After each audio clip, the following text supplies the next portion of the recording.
Hello student, this is Deepika Shrivastava और आज जो टॉपिक हम शुरू करने जा रहे हैं, डिस्कस करने जा रहे हैं, दैट इज होम्योस्टैसिस। होम्योस्टैसिस का मतलब होता है बॉडी बैलेंसिंग। और हमारी बॉडी कब बैलेंस करती है? जब बॉडी के इंटरनल इन्वायरमेंट को हम मेंटेन करते हैं।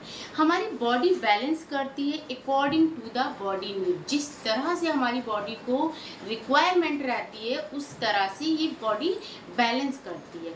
कैसे? जैसे आप रनिंग कर रहे हैं, अभी आप रनिंग कर रहे हैं तो क्या ज़रूरत है कि हमारा हार्ट ज़्यादा ब्लड पंप करे, हमें हमारे सेल्स को ज़्यादा ब्लड जाएगा तो ऑक्सीजन ज़्यादा मिलेगा। ठीक है, तो रनिंग में हमें क्या चाहिए भाई? हम रनिंग करते हैं तो हमें क्या चाहिए कि हमें ज़्यादा ऑक्सीजन की ज़रूरत पड़ती है। तो हमारी बॉडी क्या करती है? मेंटेन करती है। उसे पता है कि अगर कोई रनिंग कर रहा है तो हमें ज़्यादा ब्लड को पंप करना है।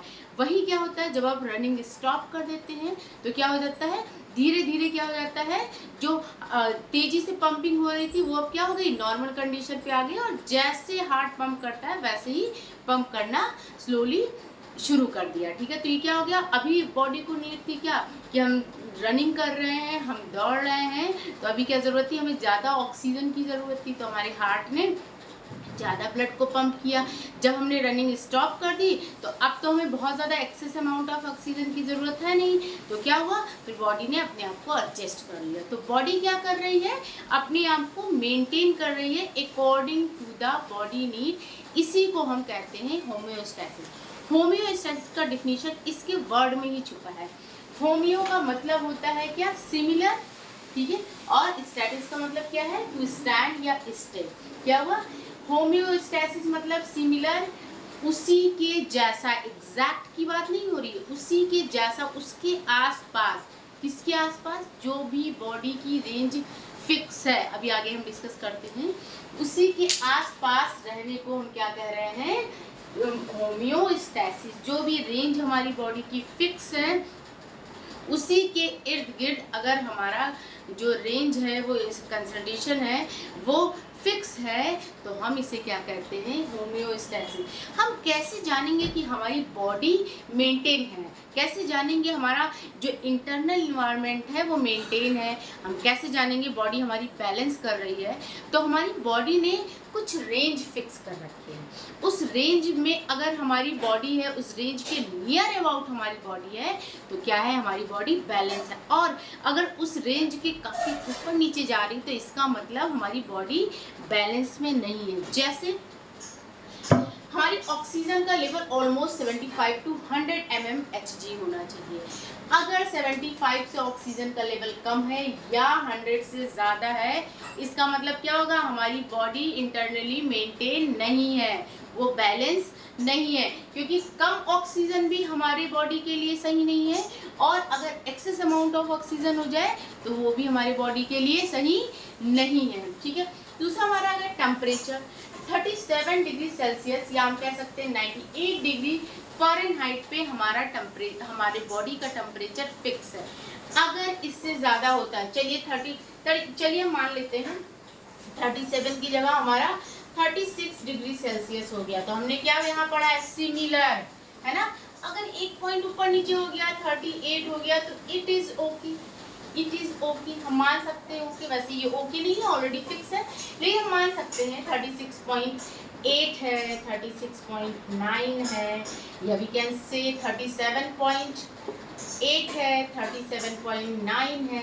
ठीक है, तो ये क्या है, बिल्कुल आसपास है, तो मतलब थोड़ा सा डिस्टर्ब हुआ, बट अभी हमारी बॉडी क्या करेगी, इसे तुरंत मेंटेन कर लेगी। ठीक है, लेकिन अगर 37 डिग्री सेल्सियस या 98 डिग्री फ़ारेनहाइट से इसका टेम्परेचर ज़्यादा हो जाता है तो वो हमारी बॉडी बैलेंस में नहीं है, हमारी बॉडी का इंटरनल इन्वायरमेंट मेंटेन नहीं माना जाएगा। ऐसे ही हमारी बॉडी का पीएच है, हमारी बॉडी का पीएच फिक्स है 7.35 टू 7.45। अगर हमारी बॉडी का पीएच 7.35 से नीचे या 7.45 के ऊपर हो जाता है तो क्या मानेंगे हम कि हमारी बॉडी का जो इंटरनल इन्वायरमेंट है वो मेंटेन नहीं है। मतलब हमारी बॉडी ने कुछ रेंज फिक्स कर रखी है, बता रखा है कि अगर इससे ज़्यादा या कम हो जाता है तो क्या हुआ, बॉडी बैलेंसिंग में नहीं है। जैसे हमारा ब्लड प्रेशर है 120 है, सिस्टोलिक होने चाहिए नीचे का 80 होना चाहिए। हीमोग्लोबिन है मेल में कितना होता है 13.2 to 16.6, अगर इससे ज़्यादा हो गया तो ये भी क्या डेंजरस है, और इससे कम हो गया तो भी डेंजरस है।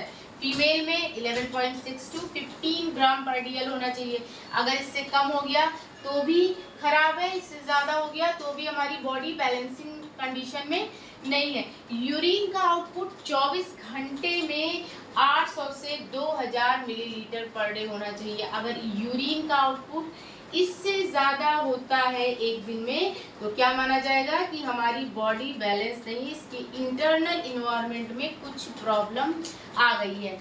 जब हमारी बॉडी अपने बैलेंस में नहीं रहेगी, उसका इंटरनल इन्वायरमेंट मेंटेन नहीं रहेगा, तभी हमें कोई डिजीज़ होगी, है ना, तभी हम बीमार पड़ेंगे। अगर बॉडी का इंटरनल इन्वायरमेंट मेंटेन है तो हम बीमार नहीं पड़ेंगे। तो क्या है homeostasis? Body balancing, maintain the internal environment of the body is called homeostasis. Homeostasis के 3 कंपोनेंट हैं जो इंडिकेट करते हैं कि हमारी बॉडी में कुछ प्रॉब्लम्स आ रही है। अगर तो कौन कौन से वो कंपोनेंट है वो हम देखते हैं।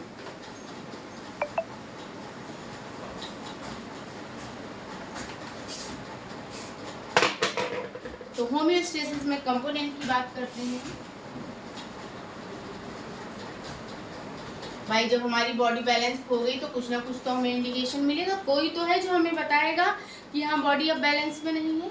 तो हमारे 3 कंपोनेंट हैं। पहला हमारा है सेंसर, दूसरा हमारा है कंट्रोल सेंटर,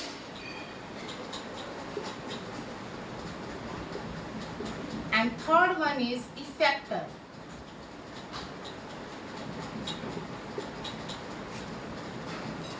हमने पढ़ा है कि हमारी बॉडी को बैलेंस करता है हमारा ब्रेन। हमने पढ़ा है ना कि हमारी बॉडी, पूरी बॉडी को का मेन सेंटर कौन है, कंट्रोल सेंटर कौन है, ब्रेन।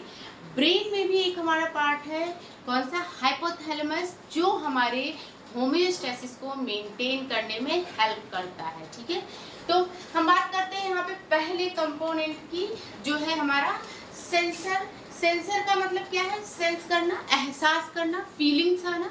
ठीक है, तो जब भी बॉडी में हमारी कोई प्रॉब्लम शुरू हो जाती है, फॉर एग्जांपल बीपी बढ़ गया या बीपी हाई हो गया या टेम्परेचर बढ़ गया, ऐसी कोई भी प्रॉब्लम शुरू हो जाती है तो सेंसर क्या करेगा, उसे एहसास करेगा, फील करेगा, और एहसास करने के बाद क्या करेगा, ये जो है ये इनपुट देगा किसको, कंट्रोल सेंटर को। किसको इनपुट देगा? कंट्रोल सेंटर को। फॉर एग्जांपल कि हमारी ये ब्लड वेसल्स है,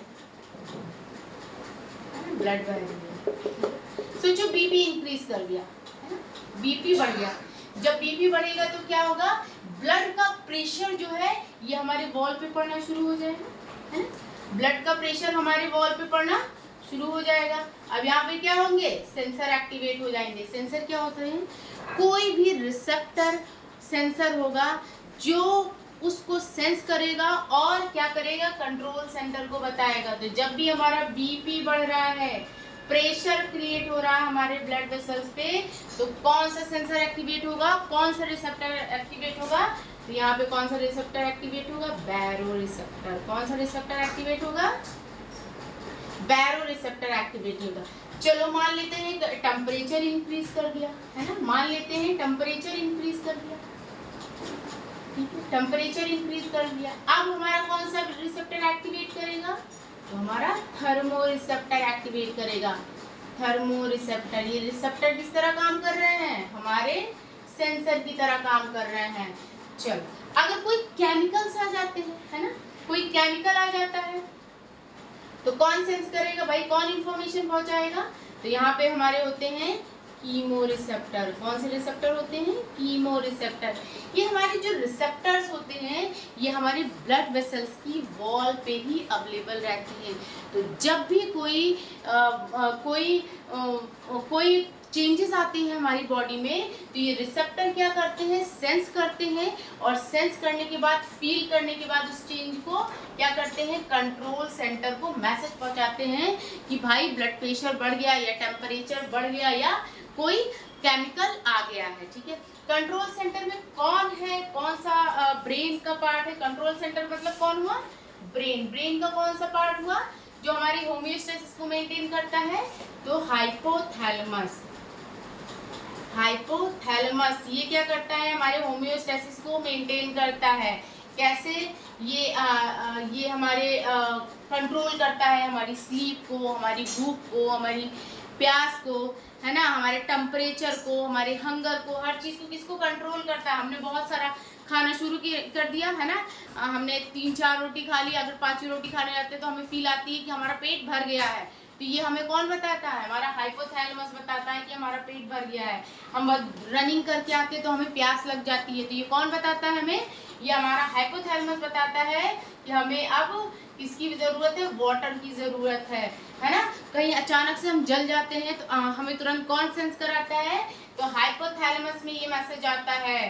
ठीक है, तो हाइपोथैलेमस क्या करता है, ब्रेन का वो पार्ट है जो हमारे होमियोस्टेसिस को मेंटेन करने में, बॉडी बैलेंसिंग में, इंटरनल इन्वायरमेंट को मेंटेन करने में हेल्प करता है। ठीक है, जैसे ही कंट्रोल सेंटर के पास मैसेज जाता है, वो क्या करेगा, इफेक्टर को मैसेज देगा। इफेक्टर कौन से होंगे, वो पर्टिकुलर ऑर्गन होंगे जो किसी भी रिस्पॉन्स के लिए रिस्पॉन्सिबल होंगे। जैसे अगर ब्लड प्रेशर बढ़ जाता है तो कौन सा ऑर्गन हमारा रिस्पॉन्सिबल होगा, कौन सा ऑर्गन रिस्पॉन्सिबल होगा, हमारी हार्ट और ब्लड वेसल्स रिस्पॉन्सिबल होंगे। तो ये फैक्टर क्या होते हैं, कोई भी ऑर्गन होते हैं जो पर्टिकुलर वर्क के लिए रिस्पॉन्सिबल होते हैं, तो हमारा कंट्रोल सेंटर क्या करता है, उसको वो आउटपुट देता है, बताता है कि ये प्रॉब्लम शुरू हो गई है, आपको एक्शन लेना है। तो क्या करेगा, हमारा हार्ट, जैसे ब्लड प्रेशर बढ़ा तो उसने क्या किया, हमारे हार्ट को मैसेज दे दिया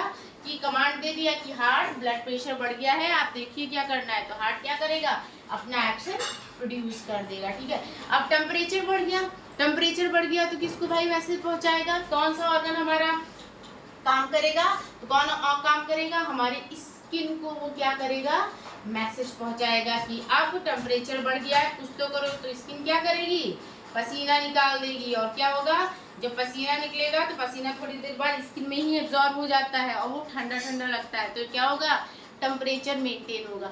स्पेशली आपने ठंडक में देखा होगा, जब हम हाथ धुलते हैं तो हमारी स्किन सिकुड़ जाती है ना, क्या होती है, स्किन सिकुड़ जाती है। तो वो ये भी क्या है, स्किन क्या कर रही है भाई, टेम्परेचर डिक्रीज हुआ, बहुत ठंडक लग रही है ना, तो क्या हो रही है, और हम बार बार पानी छू रहे हैं, पानी बहुत ठंडा है, तो हमारी स्किन क्या करती है, रिस्पॉन्स करती है, मेंटेन करने की कोशिश करती है, और क्या करती है, वो श्रिंक हो जाती है। क्या होती है, श्रिंक हो जाती है। ठीक है, तो इस तरह से होम्योस्टेसिस के हमारे के पास हमारे 3 कंपोनेंट होते हैं, जो अगर बॉडी में कोई चेंजेस आता है तो वो इनको सेंस कराते हैं कि कैसे चेंजेस है और किसको एक्शन लेना है।